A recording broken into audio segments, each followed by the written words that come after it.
ಜ್ಞಾನಾನಂದಮಯಂ ದೇವಂ ನಿರ್ಮಲಸ್ಫಟಿಕಾಕೃತಿಂ ಆಧಾರಂ ಸರ್ವವಿದ್ಯಾನಾಂ ಭಜಗ್ರೀವಮುಪಾಸ್ಮಹೇ. ಶ್ರೀ ಗುರುಭ್ಯೋ ನಮಃ. ಹರಿ ಓಂ. ಹಿಂದಿನ ಸಂಚಿಕೆಯಲ್ಲಿ ನಾವೆಲ್ಲ ಗಮನಿಸಿದ್ವಿ, ಭಗವದ್ಗೀತೆಯ ಸನ್ನಿವೇಶ ಹೇಗಿತ್ತು, ಯಾಕೆ ಕೃಷ್ಣ ಪರಮಾತ್ಮ ಆಗ ಅರ್ಜುನನಿಗೆ ಉಪದೇಶ ಮಾಡ್ದ ಅಂತೆಲ್ಲ ಕೇಳ್ತಾ ಬಂದ್ವಿ. ಆದ್ರೆ ಒಂದು ಪ್ರಶ್ನೆ ಉಳ್ಕೊಂಡಿತ್ತು, ಏನು 701 ಶ್ಲೋಕ ಯಾಕೆ ಕೃಷ್ಣ ರಚನೆ ಮಾಡ್ದ ಅಂತ. ಇದಕ್ಕೆ ಅನೇಕ ತರಹದ ವಿವರಣೆಯನ್ನು ನೀಡಬಹುದು.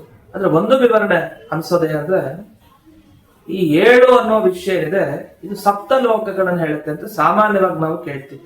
7 ಲೋಕದ ಬಗ್ಗೆ ಹೇಳುತ್ತೆ ಅಂತ. ಆದ್ರೆ 7 ಲೋಕ ಅಂತ ಅನ್ಕೊಂಡ್ಬೇಡಿ, ಅದಕ್ಕಿಂತ ಜಾಸ್ತಿನೇ ಹೇಳುತ್ತೆ ಅಂತ. 701 ಅನ್ನೋ ಈ ಸಂಖ್ಯೆ ನಮಗೆ ತಿಳಿಸ್ತಾ ಇದೆ. ಸಪ್ತಲೋಕದ ಆಚೆಗೂ ಅಂದ್ರೆ ನಿಮ್ ಕಲ್ಪನೆಗೂ ಸಿಗಲ್ಲ ಅಂತ ವಿಷಯಗಳನ್ನ ಭಗವದ್ಗೀತೆ ತಿಳಿಸ್ತಾ ಇದೆ. ಇದು ಹೇಗೆ ಅಂದ್ರೆ ಅರ್ಥ ಆಗ್ಬೇಕು ಅಂದ್ರೆ ನೋಡಿ, ಚಿಕ್ಕ ಮಗು ಕೃಷ್ಣ ತಾನು ಮಣ್ಣನ್ನು ತಿಂದ್ಬಿಟ್ಟ.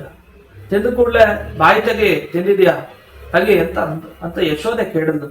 ಹೇಳಾಗ ಇಲ್ಲ, ನಾಹಂ ಭಕ್ಷಿತವಾನಂಬ, ನಾನ್ ತಿನ್ಲಿಲ್ಲ ಅಂತ ಕೃಷ್ಣ ಅನೇಕ ಸರಿ ಹೇಳ್ದ. ಕೇಳಲಿಲ್ಲ, ಅನೇಕ ಬಾಯಿ ತೆರೆಸಿದ್ಲು ಯಶೋದೆ. ತೆಗೆದ ಕೂಡಲೇ ಅವಳ ಕಲ್ಪನೆಗೂ ಮೀರದನ್ನ ನೋಡಿದ್ರು. ಅದು ಆಶ್ಚರ್ಯ ಆಗೋಯ್ತು. ವಿಶ್ವರೂಪ ದರ್ಶನ ಆಯ್ತು ಯಾರಿಗೆ? ಯಶೋದೆಗೆ, ಆ ಕೃಷ್ಣನ ಪುಟ್ಟ ಬಾಯಲ್ಲಿ. ಅದೇ ತರ ಭಗವಂತ ನಮ್ಗೆ ಏನ್ ತಿಳಿಸ್ತಾ ಇದ್ದಾರೆ ಅಂದ್ರೆ, ನಿಮಗೆ ಗೊತ್ತಿರೋದೇನಿದೆ ಅದಕ್ಕಿಂತ ಜಾಸ್ತಿನೇ ಇದರಲ್ಲಿದೆ. ಯಶೋದೆ ಏನ್ ಅನ್ಕೊಂಡಿದ್ಲು? ಮಣ್ಣಿದೆ ಅನ್ಕೊಂಡಿದ್ಲು ಕೃಷ್ಣನ ಬಾಯಿ ಒಳಗಡೆ. ಆದ್ರೆ ಅದಕ್ಕಿಂತ ಮೀರಿದ ಏನೋ ಒಂದಿದೆ.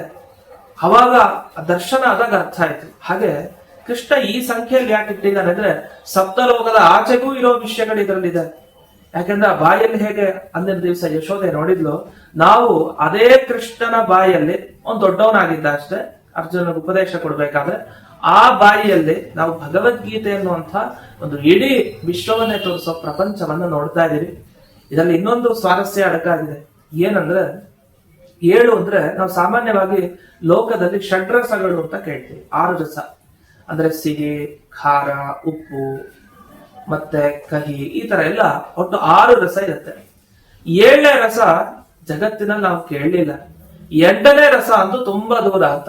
ಅದಕ್ಕೊಂದು ಶ್ಲೋಕ ಹೇಳ್ತಾರೆ, ಲಕ್ಷ್ಮೀಕಾಂತ ಸಮಂತತೋಪಿ ಕಲಯನ್ ನೈವೇಶಿತುಸ್ತೆ ಸಮಂ ಪಶ್ಯಾಂ ಯುತ್ತಮತೋ ಅಂತ ಹೇಳಿ, ಅಪಾಸ್ತಂ ರಸೋ ಯೋಷ್ಟಮಃ ಅಂತ ಹೇಳಿ ಒಂದು ಶ್ಲೋಕದಲ್ಲಿ ತಿಳಿಸ್ತಾ, ದೇವ್ರೆ ನಿನಗೆ ಸಮಾನನಾದ ವ್ಯಕ್ತಿ ಯಾರು ಸಿಗಲ್ಲ.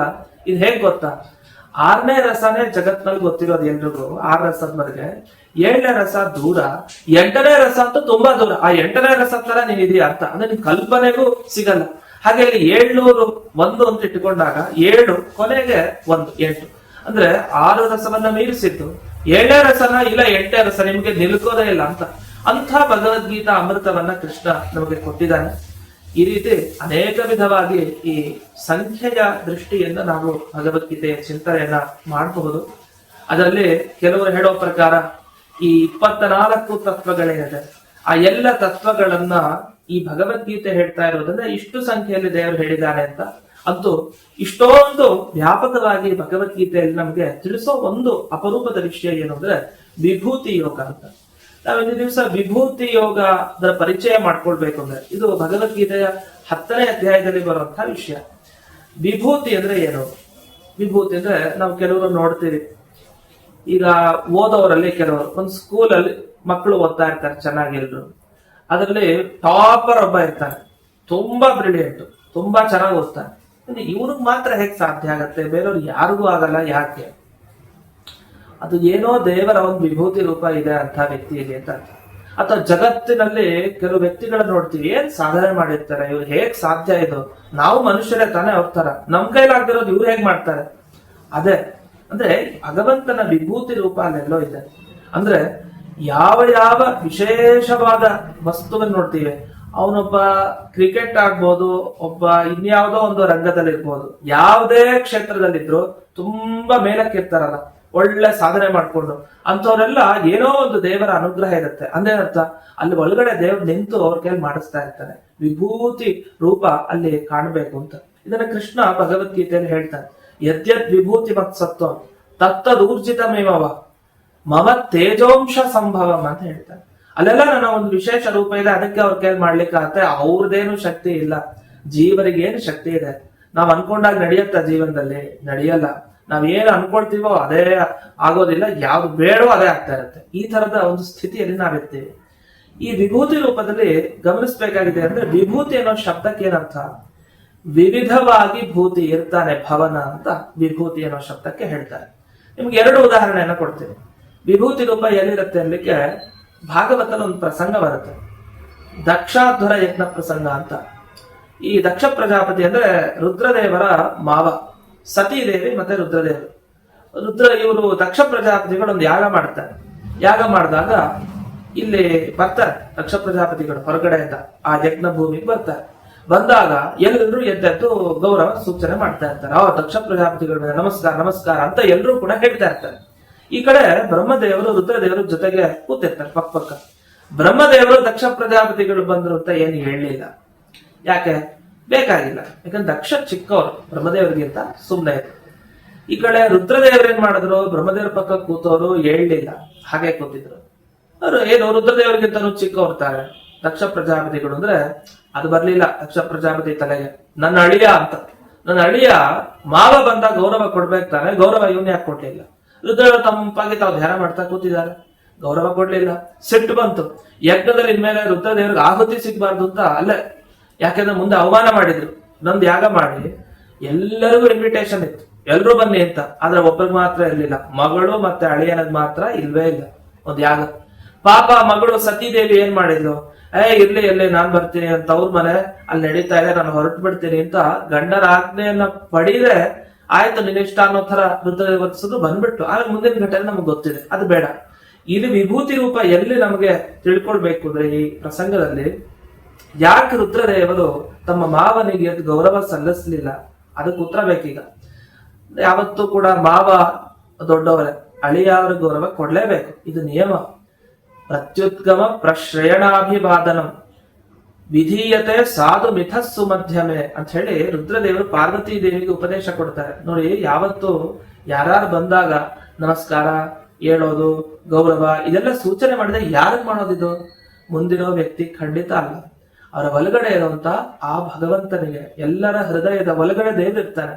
ಅಂದ್ರೆ ವಿಭೂತಿ ರೂಪ, ಒಂದೊಂದು ರೂಪ ಅಲ್ಲಲ್ಲಿ ವಿವಿಧವಾಗಿ ಭೂತಿ ಇರುತ್ತೆ ಅಂತ. ಆ ರೂಪಕ್ಕೆ ನಮಸ್ಕಾರ ಆಯ್ತು. ದಕ್ಷ ಪ್ರಜಾಪತಿಗೆ ನಮಸ್ಕಾರ ಮಾಡ್ಬೇಕಾಗಿತ್ತು ರುದ್ರದೇವರು. ಯಾಕೆ ದಕ್ಷ ಪ್ರಜಾಪತಿ ಒಳಗಡೆ ದೇವರಿಲ್ವಾ ಅಂದ್ರೆ ದೇವರಿದ್ದ. ಆದ್ರೆ ಯಾವತ್ತೂ ದೊಡ್ಡವ್ರು ಚಿಕ್ಕವ್ರು ನಮಸ್ಕಾರ ಮಾಡ್ತಾರೆ, ಚಿಕ್ಕವ್ರು ದೊಡ್ಡವ್ರಿಗೆ ಮಾಡ್ತಾರ, ಚಿಕ್ಕವ್ರು ದೊಡ್ಡವ್ರಿಗೆ ಮಾಡ್ತಾರೆ, ದೊಡ್ಡವ್ರು ಚಿಕ್ಕವ್ರಿಗೆ ಮಾಡಲ್ಲ.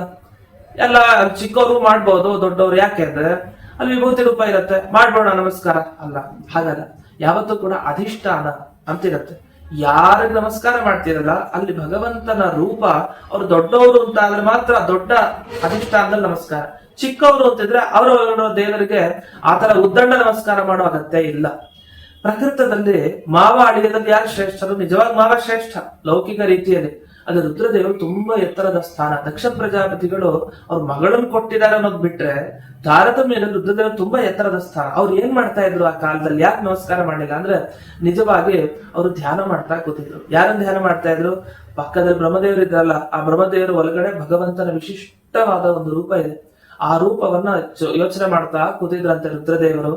ಹಾಗಾದ್ರೆ ಬ್ರಹ್ಮದೇವರ ಒಳಗಡೆ ಇರೋ ದೇವರನ್ನ ಯೋಚನೆ ಮಾಡ್ಬೇಕು ಅಂದ್ರೆ ಬ್ರಹ್ಮದೇವರ ಒಳಗಡೆ ಎಂಥ ದೇವರು ಸನ್ನಿಧಾನ ಇತ್ತು ಅಂದ್ರೆ ಎಲ್ಲಾ ಗುಣಗಳಿಂದ ಎಲ್ಲಾ ಶಕ್ತಿಯನ್ನು ತುಂಬಿಕೊಂಡು ದೇವರು ಆರಾಮಾಗಿ ತಂಪಾಗಿ ಕೂತಿದ್ದಂತೆ. ಅದೇನಾಯ್ತು ಅಂದ್ರೆ ಮನೆಗೆ ನಾವು ಕರಿತೀವಿ, ಮನೆ ಕರೆದಾಗ ಮನೆ ಕ್ಲೀನ್ ಆಗಿ ಇರ್ತದೆ. ಆಗ ಮನೆ ಕರೆದವ್ರಿಗೆ ನೋಡಿದಾಗ ಎಂಥ ಆನಂದ ಆಗುತ್ತೆ. ದೇವ್ರ ಮನೆ ಸ್ವಚ್ಛವಾಗಿಟ್ರೆ ದೇವ್ರು ಬರ್ತಾನೆ. ನಾವು ಇವಾಗ ಪಾತ್ರೆ ನೋಡ್ಬಹುದು, ಹಾಲಿನ ಪಾತ್ರೆಯಲ್ಲಿ ಕೊಳಕಾಗಿದ್ರೆ ಹಾಲು ಹಾಕಿದ್ರೆ ಏನಾಗುತ್ತೆ? ಕೆಟ್ಟೋಗತ್ತೆ. ಅದನ್ನ ಪಾತ್ರೆ ಬಹಳ ಸ್ವಚ್ಛ ಆಗಿರ್ಬೇಕು. ಅದೇ ತರ ನಮ್ಮ ಮನಸ್ಸು ಎಷ್ಟು ಸ್ವಚ್ಛ ಆಗಿರುತ್ತೋ ದೇವರಲ್ಲಿ ಬಂದು ನಮ್ಮಲ್ಲಿ ಕೂತ್ಕೊಳ್ತಾರೆ. ಅದೇ ತರಹ ಬ್ರಹ್ಮದೇವರ ಒಳಗಡೆ ದೇವ್ರು ಕೂಡ ಹಾಗೆ ನಮ್ಮಲ್ಲಿ ಕೂಡಲ್ಲ, ಇರ್ತಾನೆ. ಆದ್ರೆ ಅನುಗ್ರಹ ಬೇಗ ಮಾಡಲ್ಲ. ಅದೇ ಬ್ರಹ್ಮದೇವರ ಮನಸ್ಸು ತುಂಬಾ ಚೆನ್ನಾಗಿರುತ್ತೆ. ಆ ಮನಸ್ಸನ್ನ ದೇವ್ರ ಕೂತೇನ ಆ ದೇವರ ವಿಭೂತಿ ರೂಪನ ಇವರು ಯೋಚನೆ ಮಾಡ್ತಾ ಕೂತಿದ್ದಾರೆ. ಯಾರೋ ರುದ್ರದೇವ್. ಅದಕ್ಕೆ ಅವರು ಪಾಪ ಎದ್ಲಿಲ್ಲ, ಗೌರವ ಕೊಡ್ಲಿಲ್ಲ. ಹಾಗಂತ ಹೇಳಿ ವಸ್ತುತಃ ದಕ್ಷ ಪ್ರಜಾಪತಿ ದೊಡ್ಡವರಾದ್ರಿಂದ ಅಗತ್ಯ ಇಲ್ಲ, ಆದ್ರಿಂದ ಅವರು ಬಿಟ್ರು. ಇದು ಒಂದು ಉದಾಹರಣೆ. ಮತ್ತೊಂದು ಉದಾಹರಣೆ ಏನಾಯ್ತು, ದೇವತೆಗಳಿಗೂ ದೈತ್ಯರಿಗೂ ಯುದ್ಧ ಪ್ರಾರಂಭ ಆಯ್ತು. ಯುದ್ಧ ನಡೆದಾಗ ಏನಾಯ್ತು ಅಂದ್ರೆ ಆ ಸಂದರ್ಭದಲ್ಲಿ ದೇವತೆಗಳು ಸೋಲ್ತಾ ಇದ್ದಾರೆ. ಯಾಕೆ ಸೋಲ್ತಾ ಇದೀವಿ ನಾವು, ಏನಾಯ್ತು, ನಮಗೆ ಶಕ್ತಿನೇ ಇಲ್ವಲ್ಲ. ಸರಿ, ಎಲ್ಲ ದೇವರ ಹತ್ರ ಪ್ರಾರ್ಥನೆ ಮಾಡಿದ್ರು. ಯಾಕೋ ನಾವು ಮಾಡೋ ಪೂಜೆ ಎಲ್ಲ ವ್ಯರ್ಥ ಆಗ್ತಾ ಇದೆ. ಎಷ್ಟು ಯಾಗ ಮಾಡಿದೆ ನಿಮ್ಮನ್ನ ಕುರಿತು, ಯಾಕೋ ಫಲ ಕೊಡ್ತಾ ಇಲ್ಲ. ಅದು ನೀವು ಮಾಡಿದ್ದೆಲ್ಲ ಸರಿ, ಅದು ನನ್ನ ವಿಭೂತಿ ರೂಪ ಇರೋ ಕಡೆ ನೀವು ಪೂಜೆ ಮಾಡ್ಬೇಕಾಗಿತ್ತು. ಎಲ್ಲಿ? ಅದು ವಾಯುದೇವರ ಒಳಗಡೆ ವಿಭೂತಿ ರೂಪ ಇರುತ್ತೆ. ವಾಯುದೇವ ಅಂದ್ರೆ ಹನುಮಂತ, ಅವನ ಒಳಗಡೆ ಇರುವಂತಹ, ವಾಯುವಿನ ಒಳಗಡೆ ಇರುವಂತಹ ರೂಪ ಧ್ಯಾನ ಮಾಡ್ಬೇಕಾಗಿತ್ತು. ಆಗ ನೀವು ಸೋಲ್ತಾ ಇರ್ಲಿಲ್ಲ. ಗೊತ್ತಾಯ್ತು. ಸರಿ, ವಾಯುದೇವರ ಒಳಗಡೆ ಇರುವ ದೇವರನ್ನ ನೆನಪಿಸ್ಕೊಂಡು ಧ್ಯಾನ ಮಾಡಿ ಶುರು ಮಾಡಿದ್ರು, ಪೂಜೆಯನ್ನ ಸಲ್ಲಿಸಿದ್ರು. ಆಗ ಬಂದ್ರು ನೋಡಿ ದೈತ್ಯರು, ದಡ ದಡ ದಡ, ಏನು ದೇವತೆಗಳನ್ನು ಕೊಲ್ಬಿಡ್ತೀನಿ ಅಂತ ಬಂದ್ರು. ಎಲ್ಲಿ ಕೊಲ್ಲಿಕ್ ಸಾಧ್ಯ? ಎಲ್ಲ ವಾಯುದೇವ್ರ ಒಳಗಡೆ ಇರೋ ಭಗವಂತ ಧ್ಯಾನ ಮಾಡ್ತಾ ಕೂತಿದ್ದಾರೆ. ವಾಯುದೇವ್ರ ಹತ್ರ ಬರ್ತಿದಂಗೆ ಹೇಗೆ ಪುಡಿ ಪುಡಿ ಆಗೋದ್ರಂತೆ ದೇವತೆಗಳು. ಹೇಗೆ ಒಂದ್ ಮಣ್ಣಿನ ಹಂಟೆ ತಗೊಂಡು ಒಂದು ದೊಡ್ಡ ಕಲ್ಲು ಬಂಡೆಗೆ ಎಸಿತಾ ಇದ್ರೆ ಅದು ಪಟ ಪಟ ಪುಡಿ ಪುಡಿಯಾಗಿ ಬೀಳತ್ತೆ. ಹಾಗೆ ಬಿದ್ದು ಹೋಗ್ಬಿಟ್ರಂತೆ ಎಲ್ಲ ಈ ದೈತ್ಯರು. ಅಂದ್ರೆ ವಿಭೂತಿ ರೂಪಗಳ ಅಗತ್ಯ ನಮ್ಗೆ ಎಲ್ಲಿದೆ ಅಂದ್ರೆ, ನಾವು ಸುತ್ತಲೂ ಮುತ್ತಲು ಈಗೆಲ್ಲಿ ನೋಡ್ತೀವಿ ವಿಭೂತಿ ರೂಪಗಳನ್ನ ಅಂದ್ರೆ, ಅನೇಕ ವಿಭೂತಿ ರೂಪ ಇದೆ. ಜಗತ್ತಲ್ಲಿರೋ ವಿಭೂತಿ ರೂಪಗಳು ಯಾವ್ದು? ಒಂದು ಉತ್ತಮ ಸಾಧನೆ ಮಾಡಿದವರಲ್ಲಿರುತ್ತೆ. ಅದನ್ನ ಬಿಟ್ರೆ ನಾವು ಗಮನಿಸ್ಬೇಕಾಗಿತ್ತು, ಈ ಯಜ್ಞ ಮಾಡ್ತೀವಲ್ಲ, ಹೋಮ ಮಾಡ್ಬೇಕಾದ್ರೆ ಆ ಅಗ್ನಿ ಇರತ್ತಲ್ಲ, ಸಂಸ್ಕಾರ ಮಾಡಿರ್ತಾರಲ್ಲ, ತುಪ್ಪ ಹಾಕಿ ಹಾಕಿ ಅಗ್ನಿ, ಅದರಲ್ಲಿ ದೇವರ ವಿಭೂತಿ ರೂಪ ಇರುತ್ತೆ. ನೀವು ಅಲ್ಲಿ ಹೋಗಿ ಪ್ರಾರ್ಥನೆ ಮಾಡಿದ್ರೆ ಬೇಗ ದೇವರು ಒಲಿತಾನೆ. ಯಾಕೆ? ಅಲ್ಲಿ ವಿಶೇಷವಾಗಿ ಅವನ ಒಂದು ಸನ್ನಿಧಾನ ಇರುತ್ತೆ, ಅಲ್ಲಿ ಇರ್ತಾನೆ. ಮತ್ತೆ ದೇವಸ್ಥಾನಗಳಲ್ಲಿ ಪ್ರತಿಮೆಗಳಿರುತ್ತಲ್ಲ, ದೊಡ್ಡ ದೊಡ್ಡವರು ಪ್ರತಿಷ್ಠಾಪನೆ ಮಾಡಿರ್ತಾರಲ್ಲ, ಅಂತ ಪ್ರತಿಮೆ ಒಳಗಡೆ ದೇವರ ರೂಪ ಇರುತ್ತೆ. ಅಷ್ಟೇ ಹಾಗೆ ನಾವು ಸುತ್ತಮುತ್ತ ನಮ್ಮ ಗುರುಗಳನ್ನ ನೋಡ್ತಾ ಇರ್ತೀವಿ, ಸನ್ಯಾಸಿಗಳನ್ನೆಲ್ಲ. ಆ ಸನ್ಯಾಸಿಗಳ ಒಳಗಡೆ ದೇವರ ರೂಪ ಇರುತ್ತೆ. ಯಾಕೆ? ಛಲ ಪ್ರತಿಮೆಗಳು ಅಂತ ಅವರನ್ನ ಕರಿತೀವಿ. ನಡೆದಾಡೋ ದೇವರು ಅಂತ ಇರ್ತೀವಿ. ನಡೆದಾಡೋ ದೇವ್ರು ಅಂದ್ರೆ ದೇವರ ಇವರ ಅಲ್ಲ, ಅದು ನಡೆದಾಡೋ ದೇವರು ಅಂತ ಯಾಕೆ ಕರಿತೀವಿ ಅಂದ್ರೆ, ದೇವರು ಒಳಗಡೆ ಅಲ್ಲಿದ್ದು ಅವ್ರು ಏನ್ ಅವ್ರ ಕೈ ನಾವು ಇಸ್ಕೊಂತೀವೋ ಅದ್ ಕೆಲಸ ಆಗತ್ ನಮ್ಗೆ. ಯಾಕೆ? ಭಗವಂತನ ಸನ್ನಿಧಾನ ಇದೆ, ವಿಭೂತಿ ರೂಪ ಇದೆ, ತೇಜೋಂಶ ಸಂಭವ, ಅಲ್ಲೊಂದು ತೇಜಸ್ಸಿದೆ ವಿಶಿಷ್ಟವಾಗಿ. ಕೆಲವರು ಮುಖ ನೋಡಿದ್ರೆ ಪ್ರಖರ ತೇಜಸ್ಸು, ಅದೇನೋ ಅನ್ಸುತ್ತೆ ನಮಸ್ಕಾರ ಮಾಡಿಡ್ಬೇಕು ಅಂತ. ಅಂಥವರೆಲ್ಲ ವಿಭೂತಿ ರೂಪ ಎದ್ದೆದ್ದು ಕಾಣ್ತಾ ಇರತ್ತೆ. ಈ ತರ ಸನ್ಯಾಸಿಗಳಾಗ್ಬೋದು ಅಥವಾ ಉತ್ತಮ ವಿದ್ವಾಂಸರು, ಬ್ರಾಹ್ಮಣರು, ಜ್ಞಾನಿಗಳು ಯಾರಿರ್ತಾರೆ, ಆ ಜ್ಞಾನಿಗಳ ಒಳಗಡೆ ದೇವರ ರೂಪ ಇರುತ್ತೆ. ಅಷ್ಟೇ ಯಾಕೆ, ನಮ್ಮ ತಂದೆ ತಾಯಿಗಳು ಮನೇಲಿ ವಿಭೂತಿ ರೂಪ ಎಲ್ಲಿದೆ ಅಂತ ಎಲ್ಲೋ ಹೊಡ್ಕೊಂಡು ಹೋಗೋದು ಬೇಡ. ಮನೆಯಲ್ಲಿರೋ ತಂದೆ ತಾಯಿಗಳಲ್ಲಿ ವಿಶಿಷ್ಟವಾದ ಭಗವಂತನ ಸನ್ನಿಧಾನ ಇದೆ. ಯಾಕೆ? ಅವ್ರ ಹತ್ರ ಅವ್ರಿಗೆ ಒಳ್ಳೆ ನಮಸ್ಕಾರ ಆಗ್ತಾ ಇರುತ್ತೆ, ದಿವಸ ನಿಮ್ಗೆ ಒಳ್ಳೇದಾಗ್ತಾ ಇರುತ್ತೆ. ಯಾಕಾಗತ್ತೆ ಅಂದ್ರೆ ದೇವರ ಸನ್ನಿಧಾನ ಚೆನ್ನಾಗಿದೆ ಅಲ್ಲಿ. ಅವ್ರ ಮನಸ್ಸು ತುಂಬಾ ಶುದ್ಧ. ಯಾಕಂದ್ರೆ ಮಕ್ಕಳ ಮೇಲೆ ತಂದೆ ತಾಯಿಗಳಿಗೆ ಒಂದು ಅಟ್ಯಾಚ್ಮೆಂಟ್ ಇರತ್ತಲ್ಲ, ಒಂದು ಭಾವ, ಅದು ತುಂಬಾ ಚೆನ್ನಾಗಿರುತ್ತೆ. ಏನೇ ಆಗ್ಲಿ ಶುದ್ಧ ಮನಸ್ಸಿಂದ ಹರಿಸ್ತಾ ಇರ್ತಾರೆ ಮಕ್ಕಳಿಗೆ. ಅವ್ರು ಏನ್ ತಪ್ಪು ಮಾಡಿದ್ರು ಏನು ಪರಿಗಣಿಸೋದಿಲ್ಲ. ಈ ದೇವರು ನಾವು ತಪ್ಪು ಮಾಡೋದೆಲ್ಲ ಪರಿಗಣಿಸ್ತಾ ಇದ್ರೆ ನಮ್ಗೆ ಅನುಗ್ರಹಣೆ ಮಾಡಬಾರ್ದು. ಆದ್ರೆ ಆತರ ಮಾಡಲ್ಲ. ಅಂದ್ರೆ ತಾಯಿಯ ಮನಸ್ಸು, ತಂದೆ ಮನಸ್ಸು ಮತ್ತೆ ದೇವ್ರ ಮನಸ್ಸು ಒಂದೇ ತರಹ ಇರುತ್ತೆ. ಅವ್ರು ತಪ್ಪು ಮಾಡ್ಬೋದು ಮಕ್ಕಳು, ಅಯ್ಯೋ ಇರ್ಲಿ, ಮತ್ತೆ ಒಳ್ಳೇದನ್ನೇ ಮಾಡ್ತಾರೆ. ಈ ಶುದ್ಧವಾದ ಮನಸ್ಸು ಎಲ್ಲಿರುತ್ತೆ ಅಲ್ಲಿ ಭಗವಂತನ ವಿಭೂತಿ ರೂಪ ಹೋಗಿ ನಿಂತಿರುತ್ತೆ ಅನ್ನೋದಕ್ಕೆ ಇದು ಸಾಕ್ಷಿ. ಹಾಗಾಗಿ ತಂದೆ ತಾಯಿಗಳಲ್ಲಿ ವಿಭೂತಿ ರೂಪ ಇರುತ್ತೆ. ಹೀಗೆ ಈ ಎಲ್ಲ ಸ್ಥಳಗಳಲ್ಲಿ ನಾವು ನೋಡ್ಬೋದು. ಆಮೇಲೆ ಯಾಗ ಮಾಡಿಸೋ ಪುರೋಹಿತರಿರ್ತಾರೆ. ಅದು ಎಂಥ ಯಾಗ ಅಂದ್ರೆ, ಈ ವೇದದ ಯಾಗಗಳು, ಅಗ್ನಿಹೋತ್ರಿಗಳು ಅಂತ ಇರ್ತಾರೆ. ಅಗ್ನಿಹೋತ್ರಿಗಳು ಅಂದ್ರೆ ಸಾಮಾನ್ಯ ಹೊರಗೆ ಬರೋದೇ ಇಲ್ಲ. ಯಾಕಂದ್ರೆ ಬೆಳಗ್ಗೆ ಸಂಜೆ ಅಗ್ನಿ ಯಾವಾಗ್ಲೂ ಉರಿತಾನೆ ಇರ್ಬೇಕು ಅವ್ರ ಮನೆಯಲ್ಲಿ. ಈ ತರದ ಅಗ್ನಿಹೋತ್ರಿಗಳು ಇರ್ತಾರೆ, ನಿರಂತರ ಜೀವನದಲ್ಲಿ ಮಾಡ್ತಾ ಇರ್ತಾರೆ. ಆ ಅಗ್ನಿಹೋತ್ರಿಗಳ ಒಳಗಡೆ, ಅಂಥ ಪುರೋಹಿತರ ಒಳಗಡೆ ವಿಶೇಷವಾಗಿ ದೇವರ ಸನ್ನಿಧಾನ ಇರುತ್ತೆ. ಇಂಥ ವಿಭೂತಿ ರೂಪಗಳ ಅನುಗ್ರಹ ನಮಗೆ ಬಹಳ ಮುಖ್ಯ. ಹಾಗಾಗಿ ನಾವು ಎಲ್ಲೆಲ್ಲೋ ಕೂತು ದೇವರ ಧ್ಯಾನ ಮಾಡಬಾರ್ದು. ಎಲ್ಲಿ ನಾವು ಕೂಡ್ತೀವೋ ಅಲ್ಲಿ ಮುಖ್ಯ ಪ್ರಾಣ ದೇವರು, ಹನುಮಂತನ ಒಳಗಡೆ ರಾಮನ ಧ್ಯಾನ. ಸುಮ್ನೆ ಹಾಗೆ ದೇವರ ಧ್ಯಾನವನ್ನ ಎಲ್ಲೂ ಮಾಡ್ಲಿಕ್ಕೆ ಹೋಗ್ಬಾರ್ದು. ಯಾವ್ದಾರೊಂದು ಒಳಗಡೆನೆ ದೇವರ ಧ್ಯಾನ ಮಾಡ್ಬೇಕು. ಈ ತರ ಮಾಡಿದಾಗ ಮಾತ್ರ ಆ ವಿಭೂತಿ ರೂಪದ ಅನುಗ್ರಹ ಆಗುತ್ತೆ. ನಮ್ಮ ಸುತ್ತಲೂ ಮುತ್ತಲು ಎಲ್ಲಾ ಕಡೆ ವಿಭೂತಿ ರೂಪ ಇದೆ. ನಾವು ವಿಭೂತಿ ರೂಪವನ್ನ ನಮ್ಮಲ್ಲಿ ತಂದ್ಕೊಳ್ಬೇಕು ಅಂದ್ರೇನು, ನಮ್ಮ ಮನಸ್ಸು ಶುದ್ಧ ಮಾಡ್ಕೊಳ್ಬೇಕು. ಅದಕ್ಕೆ ಭಗವದ್ಗೀತಾ ಪಾರಾಯಣ ಎಲ್ಲ ಮಾಡ್ತಾ ಇರ್ಬೇಕು.